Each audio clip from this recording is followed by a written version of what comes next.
Hello everyone. First, I am going to introduce myself. I am Océane Guyot, Study Director in Dermocosmetology in HCS Pharma company.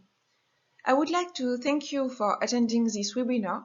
Today we are going to discuss application for 3D in vitro models with BIOMIMESYS Adipose Tissue and a preview of future BIOMIMESYS Skin. Few words first about HCS Pharma company.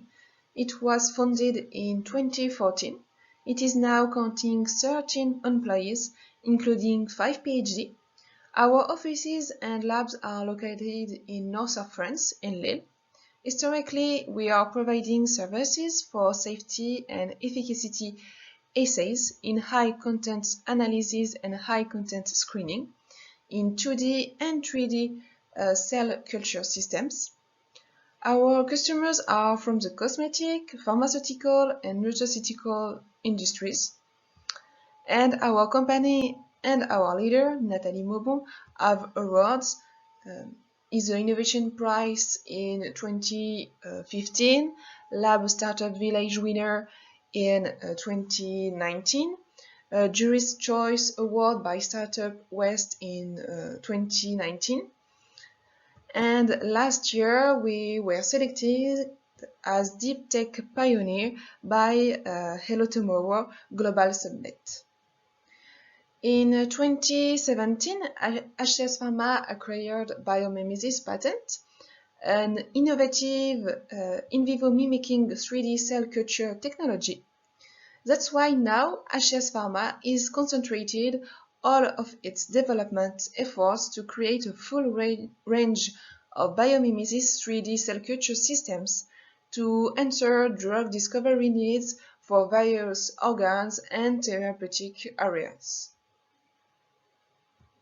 HCS Pharma owns 2 biosafety level 2 labs, a chemistry lab for R&D and manufacturing, and cell handling and automated imaging devices. We have Image Express Micro XLS, 2 cyclones, and 2 Image Express microconfocal imaging systems on our robotic platform for high-content screening, and an UV irradiation system. After this short presentation of the company, we are going to see in more detail what is BIOMIMESYS. In order to reproduce physiological extracellular matrix, BIOMIMESYS is a mix of hyaluronic acid grafted with adhesion proteins, with collagens, and cross-linked with EDH, a peptidic-based cross-linker. If you mix these components, you would get an hydrogel, but this hydrogel would be unadapted to cell culture because it degrades quickly. But thanks to a patented process, we are able to get a long-term hydroscaffold. It's BIOMIMESYS, which is an interpenetrated network of hyaluronic acid and collagens. This hydroscaffold has a stiffness between 100 pascals to 15 kilopascals. We can adjust it thanks to this process with a porosity around 100 to 200 micrometer.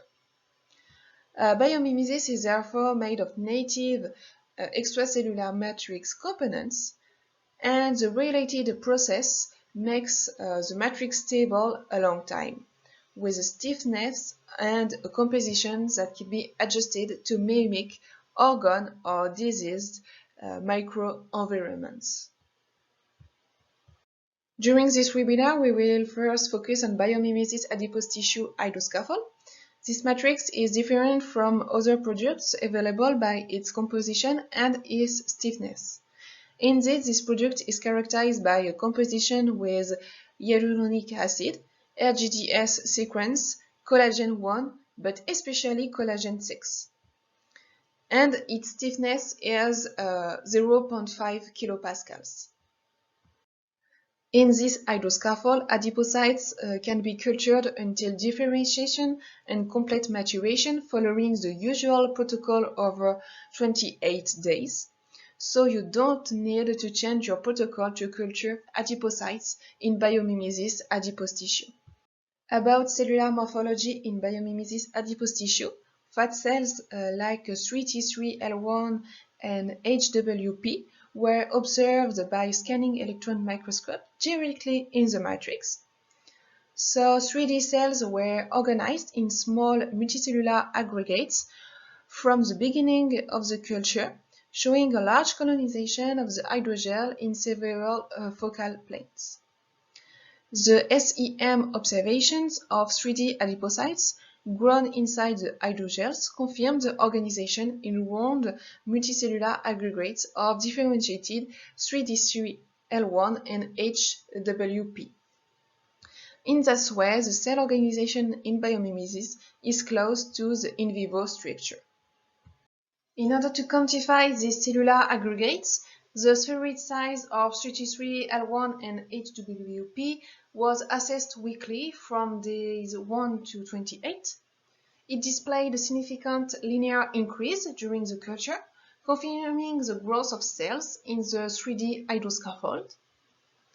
Aggregate sizes were similar for both cell types, starting from a 30-40 micrometer diameter when cells are mainly undifferentiated adipocytes, and increasing threefold in diameter, reaching 100-120 micrometer after 4 weeks of maturation. So, a continuous increase in size of healthy multicellular aggregates over 28 days is obtained in BIOMIMESYS adipose tissue. Concerning adipocyte differentiation, it relies on a sequential multi-step process activating several groups of transcription factors. Here, the CCAAT enhancer binding protein, the peroxisome proliferator activated receptor G, and the adipocyte fatty acid binding protein were studied. These genes regulate the storage and release of lipids. Adipogenesis was assessed at the molecular level by measuring first the early adipogenic marker genes expression levels on HWP 2D and 3D cultures. 7 days post-adipogenic induction, the gene expression increased and was statistically significant at day 21 compared to the relatively low and constant expression in 2D culture. FABP4 marker showed a typical linear increasing expression profile during the 28 days of culture. In 3D culture, 3 to 7-fold higher expression of FABP4 mRNA was observed from day 1 of nutrition until day 28, compared to today where the gene expression level remained low and relatively constant.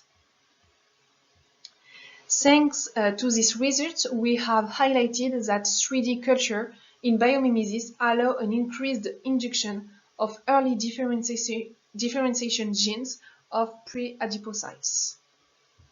For late marker and maturation genes, GLUT4 gene was quantified. A weak detection of GLUT4 was observed in 2D culture. In comparison, an earlier and up to 7-fold higher GLUT4 mRNA expression was highlighted throughout the adipogenesis in 3D culture and biomimesis. Moreover, the development of unilocular adipocytes confirms the maturation of HWP in 3D. Another readout to characterize the maturation is the perilipin. Actually, the access of lipolytic enzymes is controlled by this lipid droplet surface protein. A positive perilipin immunostaining could also be observed at day 21 in HWP, highlighting that all cells express the lipid droplet stabilization protein and displayed a few big lipid vesicles. So this expression confirms the maturation of lipid vesicles of HWP grown in biomimesis adipose tissue. Concerning the accumulation of lipids and lipogenesis, we can see on this picture that the 3D culture makes possible the accumulation of triglycerides in adipocytes. Unlike a 2D culture, nearly all HWP cells grown in biomimesis adipose tissue show positive lipid staining. This lipogenesis activity was quantified.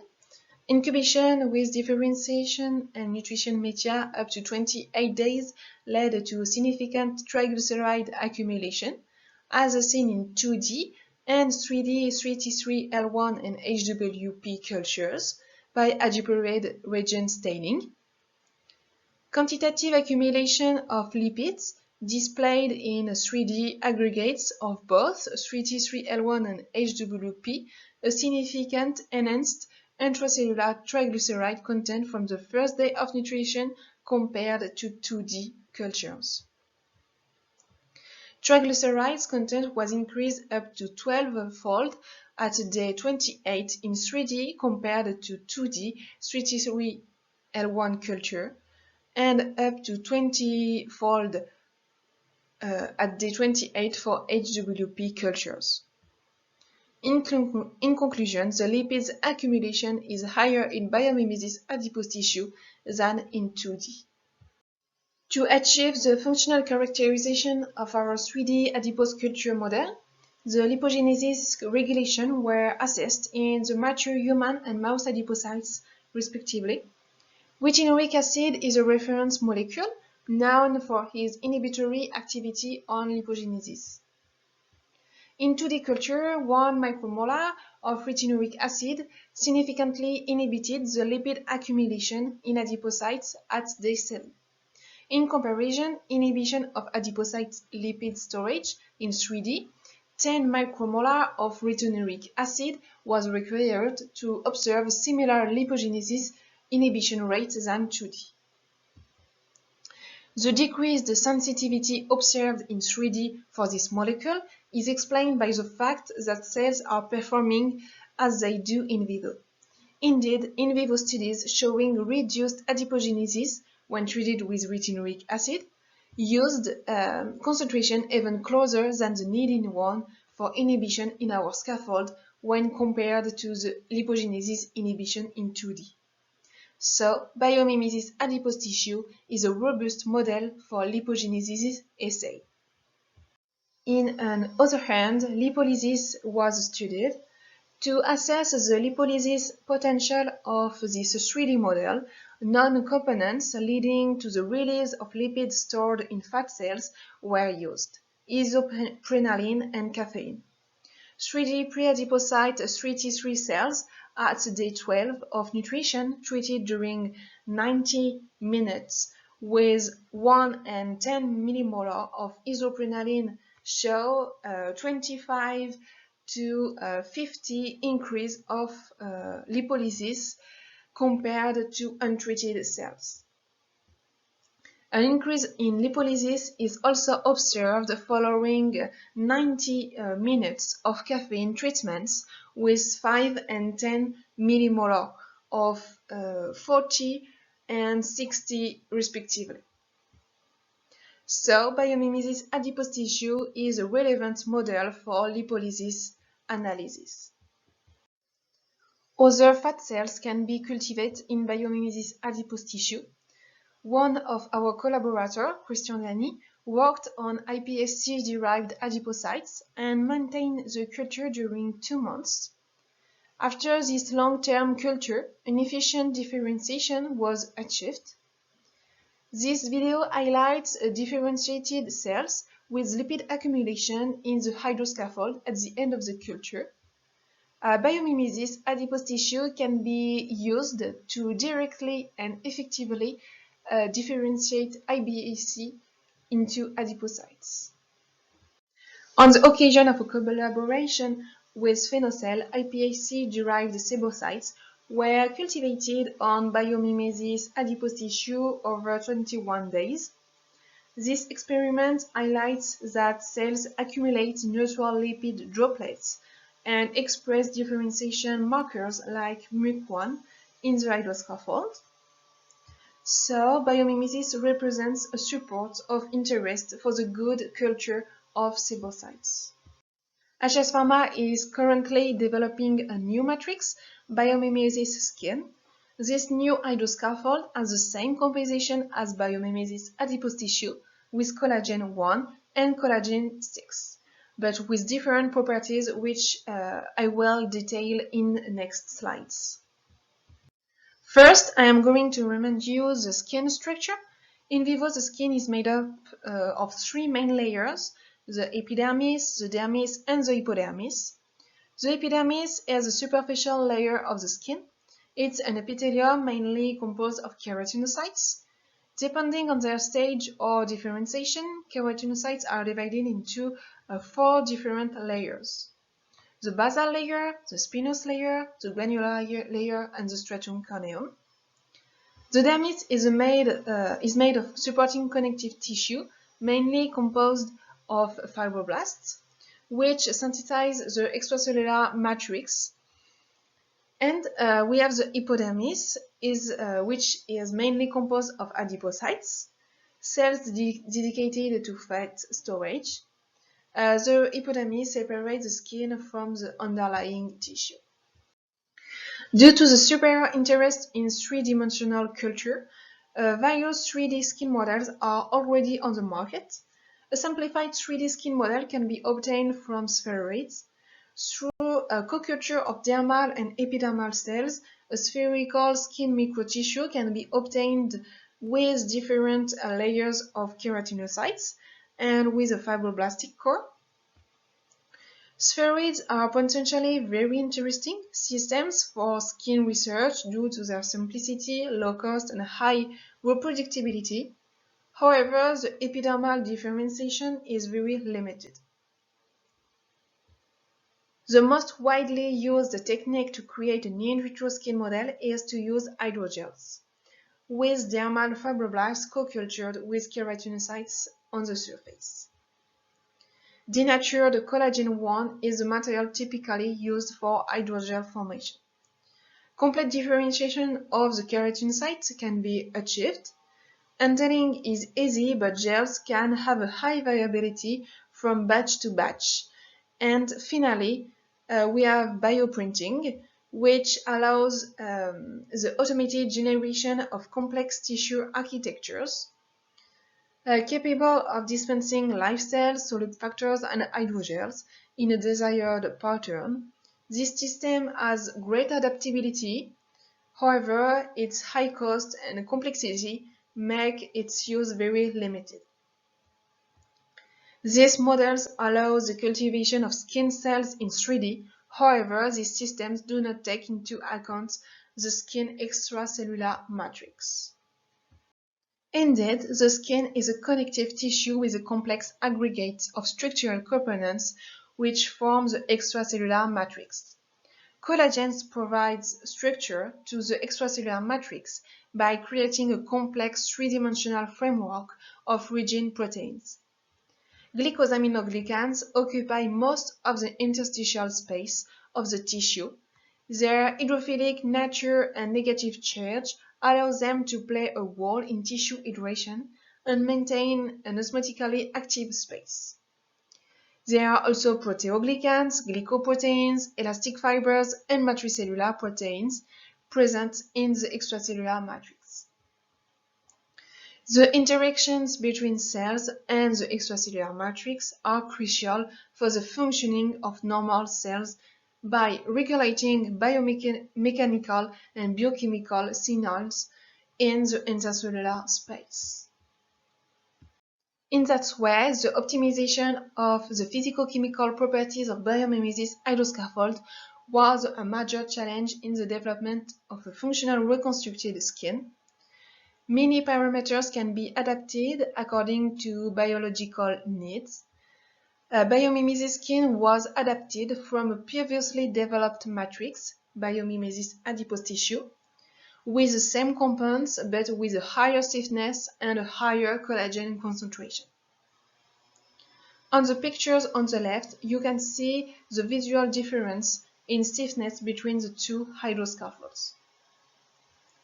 And the images on the right highlight the morphological difference of fibroblasts between adipose tissue and skin.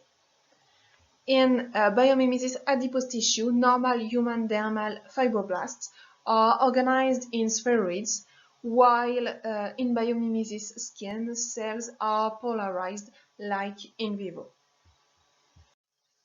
In BIOMIMESYS Skin, fibroblasts are distributed physiologically in the thickness of the matrix.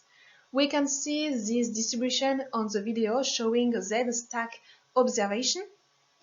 Moreover, the support makes it possible the proliferation of dermal cells and to maintain the culture for at least 15 days with viable cells. Today, our next challenge is to develop the epidermis layer with keratinocytes on the surface of the matrix populated with fibroblasts in order to obtain a full skin. Biomimesis is effectively adapted to different classical downstream applications. Translucent property makes this technology adapted for microscopy or spectroscopic plate readers. Given the high porosity, the technology is compatible with PCR, Western blot, or ELISA assays.